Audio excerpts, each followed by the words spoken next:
Hey everybody, this is Mickey with Freeroaming Photography, and I am telling you about the three most dangerous animals in the greater Yellowstone ecosystem. And guess what? It's not a grizzly bear. Yes, a grizzly bear is dangerous. Yes, they can hurt you. Yes, they can even kill you.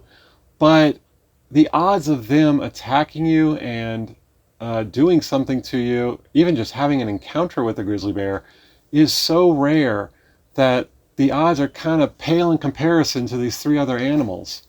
So, of course, always use common sense around bears. Black bears and grizzly bears.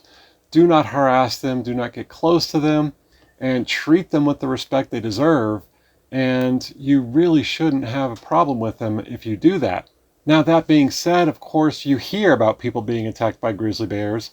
A lot of these boil down to people hiking off trail and poking around where they shouldn't, sneaking through willows, and not being completely aware of their surroundings. In those cases, yes, it is a lot more likely to find a grizzly bear.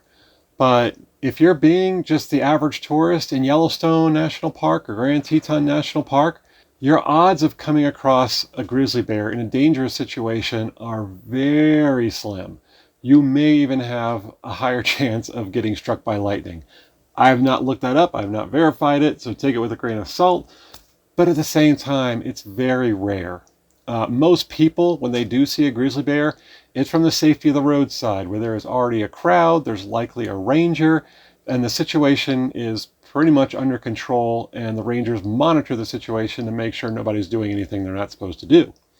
So, with that being said, the odds of seeing a grizzly bear on a trail are slim to none, especially the popular trails. So for that reason, they are not on this list.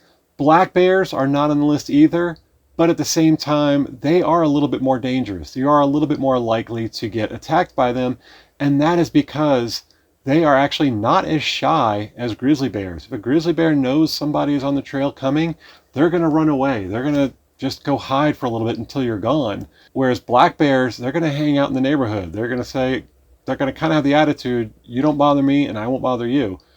But then a lot of people do bother them. They want to take selfies with the bear. They want to stick a camera in their face, things like that. And that's when people start running into trouble with black bears.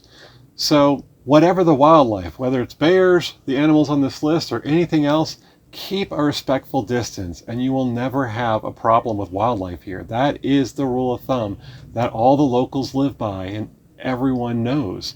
So, with that being said, let's get to number one, and that is bison. Bison cause the most injuries in Yellowstone and Grand Teton National Park, and that is because people think they are just big, dumb animals. They're like cows, they don't really run fast, and they can just walk up to them and take a selfie with them, or in extreme cases, put their kids on one that's resting. Why? But because of that, bison cause the most injuries. In fact, bison cause so many injuries, it's practically a running joke with locals to take bets on when the first tourist is going to be gored by a bison. And obviously no one wants to see it happen. No one wants to see anybody get hurt, but it's inevitable because people are going to walk up to these animals and the bison is going to say no. And you know what a bison does when it says no? It throws you in the air about 10 feet because they have some of the strongest neck muscles of any animal in North America. They use their head to plow through snow. So yeah, they're going to have strong neck muscles. So when you see these animals, especially in a herd, keep your distance, keep a safe distance. If you see somebody walking out there, that doesn't mean it's safe to go walking out there. That means that person is taking their chances and is probably going to get gored. So get your video ready because you might have a viral YouTube clip. But at the same time, try to warn them. Don't let them do that. Especially rangers are so short-staffed, they can't be everywhere at once. They're likely not going to be where somebody's walking out to wildlife. So it's on a lot of other people to try to step up and do something to prevent a goring. Also with bison, and really the other two animals on this list, they can all run 35 miles per hour. So if you think you can outrun them, you can't.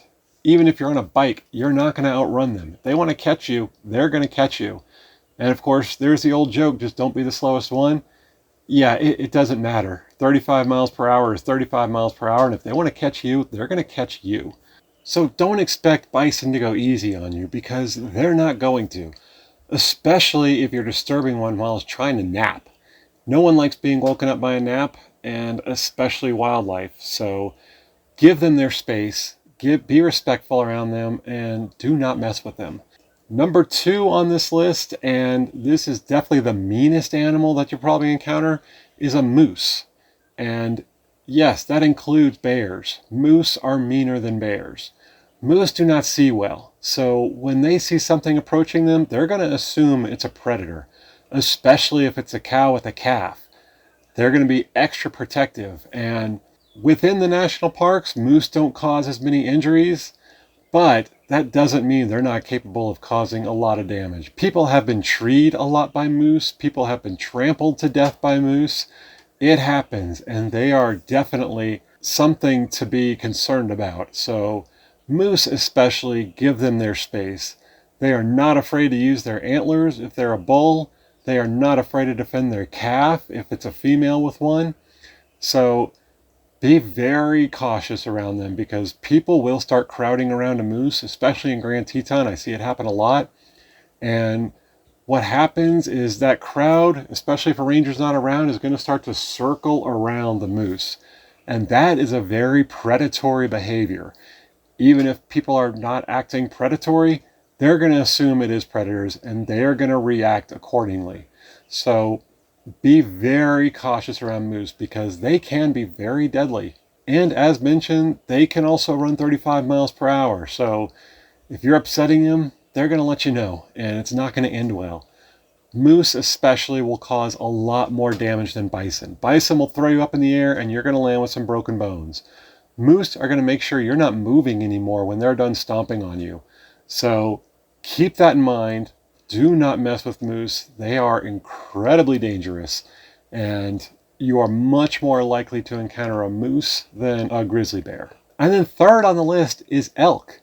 Yes, elk are very temperamental, especially during mating season, which is in the fall. All you have to do is just look up videos of elk at Mammoth Hot Springs, and you will see video after video of them running into cars, chasing people away, doing things like that because cars or people unknowingly get between them and their harem of females.